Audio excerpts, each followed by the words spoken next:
Да не застаруваат делата за корупција и злоупотреба на службена должност. Ваков уставен амандман ќе предложат од партијата Алтернатива доколку се отвори уставот. На оваа тема веќе водат разговори со вице-премиерката за борба против корупцијата, председателот на државата, но и со останатите партии, затоа што сакаат предлогот да биде консензуален.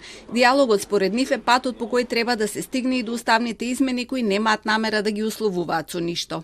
Патот како ќе стигнеме до тие уставни измени не треба да биде со условувања, ниту со други недемократски средства. Мислам дека треба да се убедуваме со опозицијата и сите други политички партии кои имат различно мислење, да разговараме со нив отворено и јавно и насамо со представниците на тие политички партии и да дојдеме до заедничкиот став кога сите како општество, како политички субјекти ќе дојдеме до сознанието дека тоа е најздраво за сите нас. Само тоа е патот. Мислам дека друг пат нема.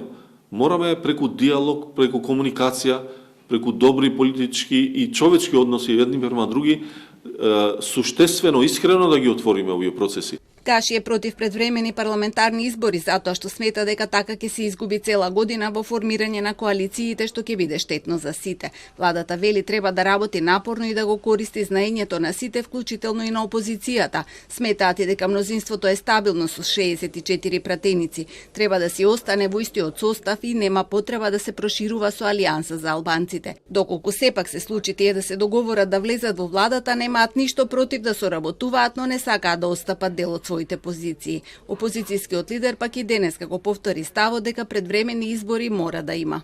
Секој што е против оваа влада, која што е според сите нас најлоша од осамостојувањето на Македонија, ние го поддржуваме. Секој. Дали е тоа политичка партија, дали е невладина организација, дали е некое општествено обединување на разни структури во општеството, ние ќе го поддржиме.